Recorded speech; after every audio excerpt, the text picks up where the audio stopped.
Hi everyone, it's Ash from FPL Hints, here to construct the best wildcard team for FPL Gameweek 20. As always, if you're able to like, share and subscribe, that would be greatly appreciated. Important caveat, yes, the second wildcard is now available as of this game week, but the vast majority of seasoned FPL managers will probably not even use it for this actual window. They'll probably use it during a double game week. The reality is that everyone is on a different strategy, and arguably there may be more truncated, if not a reduced number of double game weeks this season as well. So I wanted to just give an illustration for those that are in a bit of a rut at the moment to see what is available in terms of a potential squad of 15.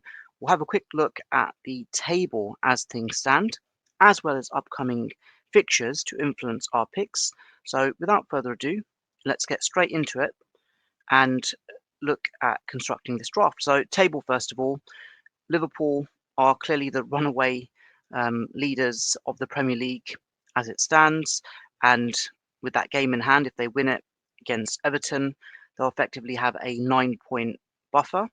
And it will take some doing for them to basically screw up the lead at this part of the season. Arsenal, with them, unbeaten in the past 6, but having dropped points at times when they really shouldn't have. Yeah, you could say that they are in the title race, but it's basically touch and go for them if they continue to have further mishaps. Nottingham Forest, the surprise package of the Premier League this season, they had those generous run of games at the start of the season, and many went on Chris Wood and benefited. But their defence has been absolutely superb, with a very high and plentiful number of clean sheets. And even in matches where you'd think they wouldn't keep a clean sheet, they've kept it, and they've won 5 in their last 5. So a Champions League spot with this retro Premier League table, it's definitely got that feel to it. So fair play to them. Chelsea, who had that great form, they've just dipped off in their last 2 games.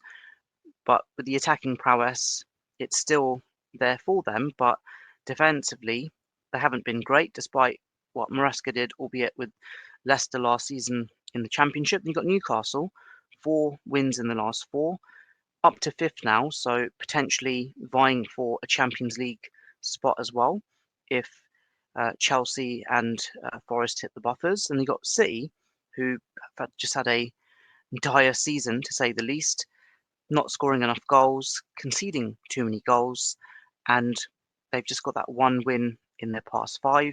Got Bournemouth surprisingly up in 7th, who are unbeaten in their past 6 games. So I'd say that's a bit of a surprise package there as well, especially with Solanke after he left. Questions had arisen whether they could continue that momentum, and they have. You've got Fulham, unbeaten in their past 6 games as well.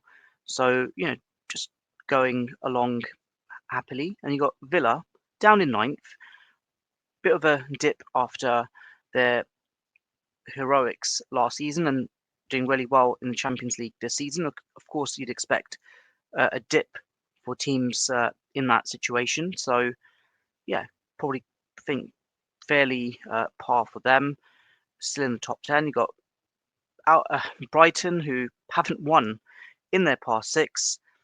The attacking prowess seems to have dipped as well, especially with Danny Welbeck's injury, conceding a fair amount of goals as well. And yeah, that mid-table placing seems fairly accurate for them. Spurs, very disappointing, just not hitting the high notes despite the attacking prowess. 1 win in the past 6. Definitely need to turn things around if they want a European spot at hand for them come the end of the season. Got Brentford in 12th. Kind of feel that probably accurate as well with their amazing home form, which then contrasts with their very poor away form. So just conceding far too many goals. Probably would have been higher if they could bolster their defence. West Ham, 13th, considering the kind of patchy form they've had this season, probably doing fairly well. Arguably, fans would think that not so much, but they've kind of pushed away from the the relegation zone, and you got Manchester United. Talking of relegation, only one win in their past 6, and if they carry on this form, they could actually be in a relegation fight. And yeah, Palace just haven't done well at all this season after their high profile transfers leaving the club. You've got Everton. Surprisingly, with the amount of clean sheets they've kept, they've basically just hovered just above the relegation zone, so still a lot of work to do.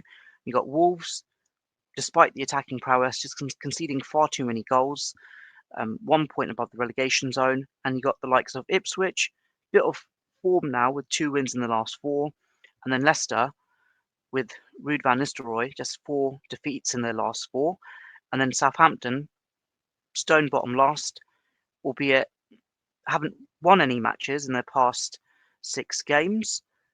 Almost seems like a lost cause, 10 points away from safety, but still all to play for, I guess. They're not mathematically relegated as things stand. Now, looking at the fixtures ahead for each of the respective clubs, you'd argue Arsenal, it's fairly mixed for them. Same with Aston Villa, also with Bournemouth as well, and with Brentford. There's no clear green block games trajectory. Brighton got a tricky match against Arsenal, and the fixtures do improve somewhat with relegation struggling Ipswich, United, and Everton in 3 of the next 4. And then Chelsea, despite the recent blip, only 2 red block games in the next 8 matches. Palace, who haven't really shown form this season in the Premier League as a whole, after the Chelsea match, generous run of games ahead. Everton, you'd say mixed fixtures. Fulham, 3 green block games, arguably, like of all the teams we've seen so far, could get an instant like traction push from them. And then talking of traction and tractors, Ipswich got a lot of red block games coming, and the form is somewhat foreboding as well. Same with Leicester. There's no real green block games for them. And then you've got Liverpool, who you'd argue are fixture proof, flying high in the Premier League. I think United and Forest, a couple of tricky matches, even with Brentford, but all of those matches are winnable. You've got Ipswich, Bournemouth, and Wolves in the next. So you definitely want some healthy amount of Liverpool coverage if you were to wildcard. And Man City, yeah, a couple of green block games, but then they hit the red block game, so they're really need to build up form as soon as possible. And then United, I'd say that fixtures somewhat mixed. Some tricky games coming up. Need to really get going, or else, yeah, they are going to get dangerously close to relegation. Newcastle, I'd argue, among the higher ranked teams, have some really great fixtures coming up in the next 4 or 5 matches. Same with Forest as well, albeit minus the Liverpool match. Southampton, among the relegation fighting teams, probably a slight improvement in fixtures, probably not. Yeah, you wouldn't really want to rely on any Southampton assets. And you've got Spurs. Again, their form, as we've mentioned, hasn't been great this season, and the fixtures don't look that great either. And you've got West Ham. Yeah, the fixtures just look really problematic, and same with Wolves as well. So there aren't that many teams with a ton of green block games on their radar. So that's just food for thought as well. And I think we've already got patterns and trends that have already emerged with the season at the halfway point. So with all of that in mind, let's crack on and construct this hypothetical wildcard draft. And just as I mentioned, this is just an illustration. I won't be activating my second wildcard yet, even though I really could do with it, but it is what it is. Let's go to the important assets. So yes, of course, we're going to have Mohamed Salah. He's fixture proof. He's on course for his best ever FPL season. Going to smash 300 plus points as things stand. So I think he is an absolute must have. So 202 points at the halfway mark is absolutely sensational. Of course, he's also got that game in hand as well. So I think Mohamed Salah is like a fairly obvious pick there. And then on the Liverpool front, think Luis Diaz, I want additional attacking Liverpool covered there as well. So I've got both in my existing team as things stand. And one player who I don't have that I really should have got in my draft, well, in my actual squad, is Trent Alexander-Arnold, who has really peaked of late. Of course, had those fitness issues, injury concerns. But then look at the points since game week 13, 8, 6, 4, 15. So it's getting slowly better for him. Liverpool haven't been a bastion of clean sheets either, but if you've got Trent in your team, I think the attacking prowess alone should be more than sufficient. So I think that Liverpool triple up makes absolute sense.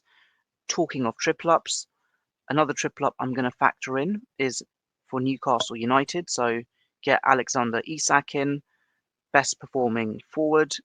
Season has been just amazing. Basically, it's taken off for him since game week 14 with no blanks since then. So just makes logic to have him in the team as well. And another defensive asset I'm going to get from Newcastle United will be a defender, but I'll come on to that in a moment because I need to make sure I manage funds carefully. And with this second wildcard draft, you want a nice mix of those in-form template players and possibly a few differentials as well, where you can factor them in. But one forward I'm definitely going to get is Chris Wood, who I did consider at the start of the season and in the early part of the season, but then had other players who were chipping along, such as Danny Welbeck. I know that Wood's form kind of dipped off from game week 16 to 18, but then you look at the fixture run, you look at the momentum that Forest have, it would be crazy not to have him in your FPL team. I mean, prior to that, he was pretty much getting a goal every other game from game week 1 until game week 7, and then a really healthy run of goals from that point onwards. And then, yeah, game week 11, it kind of tailed off. I think he will definitely pick up momentum once again. Another player from Forest who I'm going to factor in as well is Aina, who he was 4.4 million at one point, and I remember I actually was close to buying him when his price had dropped, and he was a regular starter for Forest. But then there was concerns that he actually might lose his place. Since then, he's basically been great: 8 clean sheets, 2 goals, and yeah, the highest performing FPL defender. So fair play if you got him in early. I think he makes perfect sense. I also want some Man City cover as well, despite their horrible form.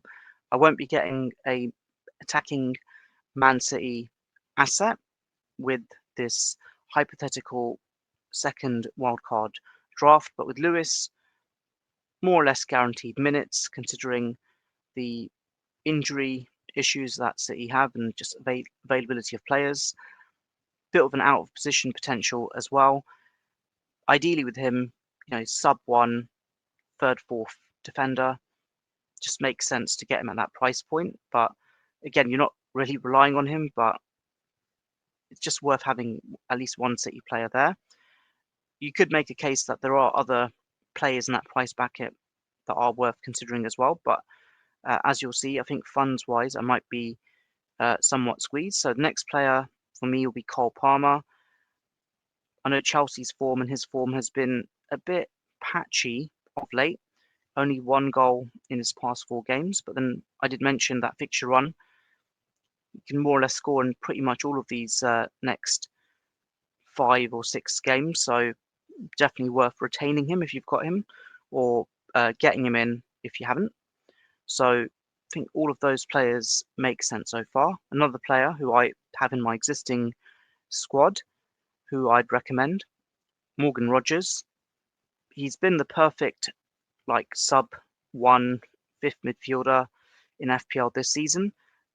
27 points in his past 3 games. Yeah, he's an absolute must-have, so can't really complain about him. I'm also going to get another Newcastle United player, as I'd mentioned earlier on, but he's not the player that you're expecting that I'm going to get. And I'm hoping I could alternate between him and Morgan Rogers. There he is. So Jacob Murphy. So with him getting regular starts, he's 5.1 million. He's owned by pretty much no one, 4.3%. But cheap entry into the Newcastle United attack. We can see there that pretty much since game week 16, that's 3 goals and 2 assists. Getting subbed off early is a bit of an issue, but then you just factor in the fixtures. And yeah, like for example, in game week 20, Rogers is suspended, so you'd start him against Tottenham in the leaky defence, and then you'd alternate accordingly with a 3-4-3 or 3-5-2 formation.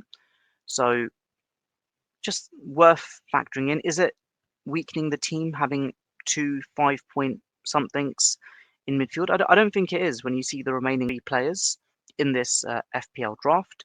So need to get something of a differential now in attack.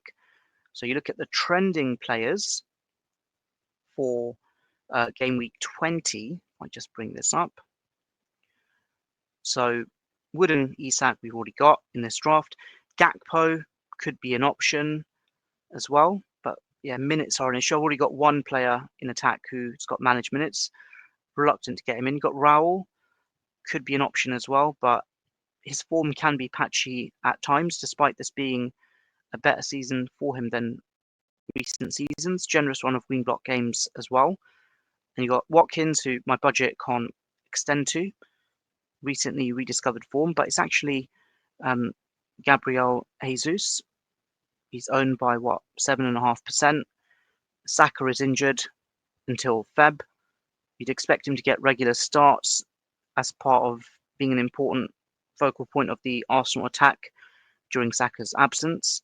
So yeah, in he comes. I know he blanked against Ipswich, but then you look at the points in between that, sandwiched either side, beg your pardon, 16 points against Palace, 12 points against Brentford. He's got a lot to prove. He pretty much hardly scored at all during the whole of 2024, but 6.8 million for an Arsenal team still challenging for the title.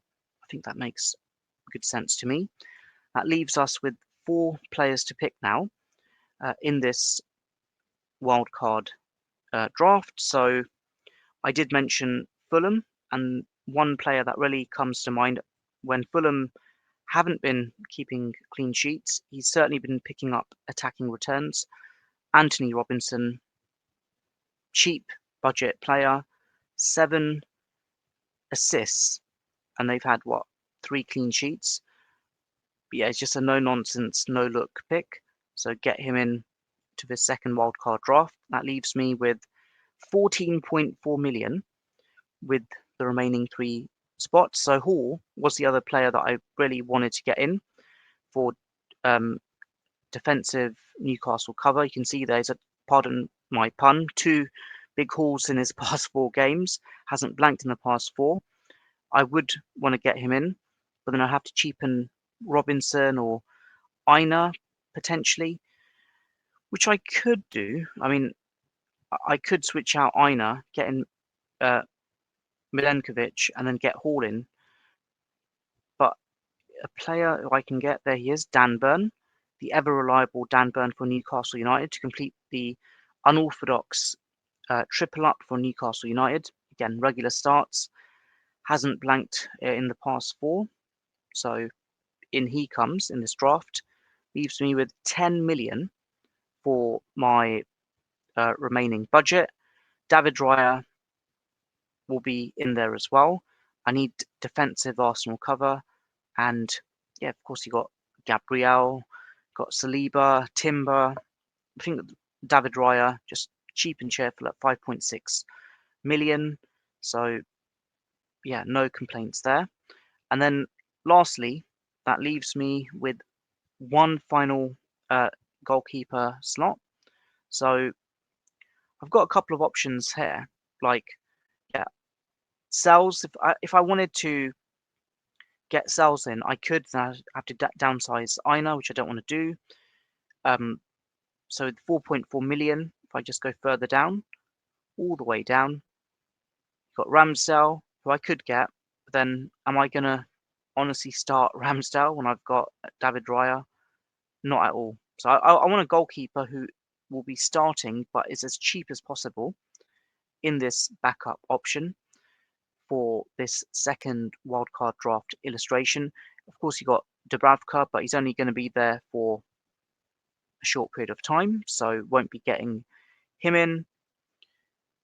Likes of Leno, too expensive. Valdemarson isn't a starter, so a starting second goalkeeper to basically cover you for the remainder of the season. There's only one that really comes to mind, and is Areola, since Fabianski had that horror injury a couple of games ago. So with him, got the peace of mind that you're not going to hemorrhage points on the bench. I wouldn't expect him to keep a clean sheet at all in any of the next 6 or 7 games. So 4.2 million, cheapest starting goalkeeper as it stands. So that gives me 0.2 million left in the bank with this second wildcard draft. I look at it as a whole, and I've got most of these players in my current draft as well, my current squad as it stands. Haven't got the Newcastle triple up, haven't got the coverage from the Nottingham Forest players, but beyond that, the core players I do have.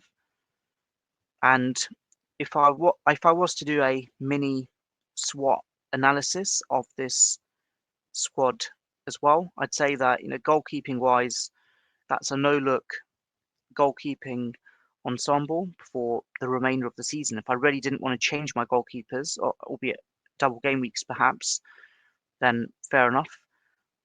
There's also the double game week coming up for Liverpool, potentially as early as double game week 25. So I'd already have that coverage with Trent, Diaz, and Mohamed Salah. So I'd really hope that none of these players get injured.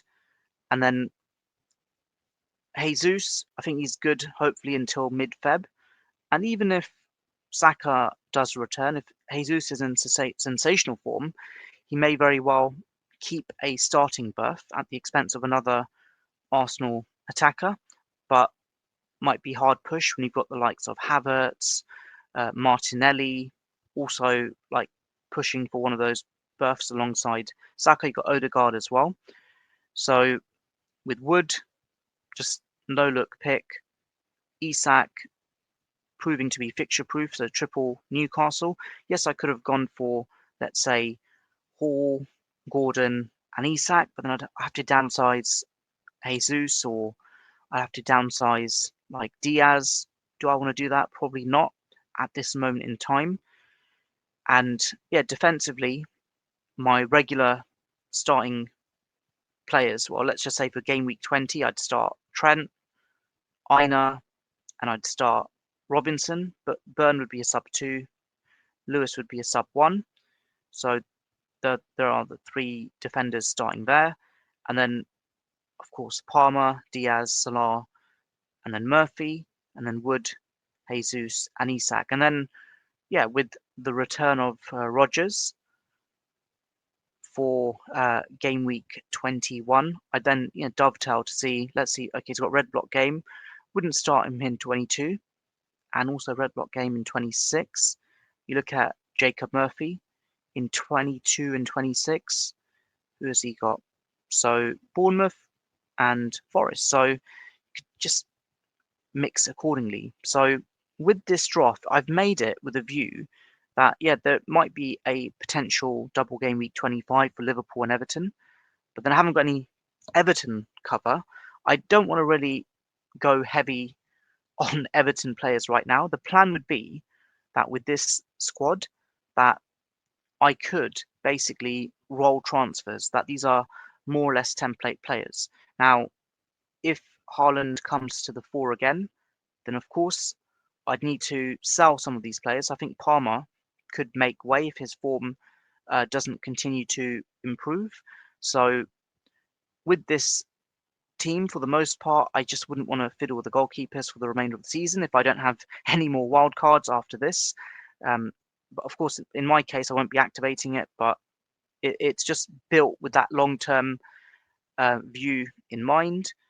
Got the template players, you've got a few differentials, you've got the informed team players, and you've got also, it's not even playing for fixtures really, apart from, you could say, for Newcastle, Forest to some extent, and Fulham, but it's more or less a very form-centric team. And then just going to sort this by all positions and just look at the percentage of any like clear misses from this actual squad. So yeah, goalkeeping wise, I think set and forget David Raya. I've got no Arsenal defenders. There's no double up, which I'm fine with because I've distributed the funds accordingly. No Pedro Porro, who's a template player, but he's not been keeping clean sheets. Doesn't really matter. No Virgil van Dijk, but I've got Trent Alexander-Arnold. Brian Mbeumo, big miss from this squad, unfortunately. And then Haaland is a miss as well, but then he's a miss from 70% of teams as well. And yeah, Jackson, another big miss. So on the whole, surprisingly, a fairly template team, albeit heavily driven by differentials. Let me know in the comments below what you think. Have I got the balance right? Have I got the balance wrong? And will you be activating your second wildcard for Game Week 20? If so, how will your team look? And as always, if you're able to like, share, and subscribe, that would be greatly appreciated. Take care and all the best.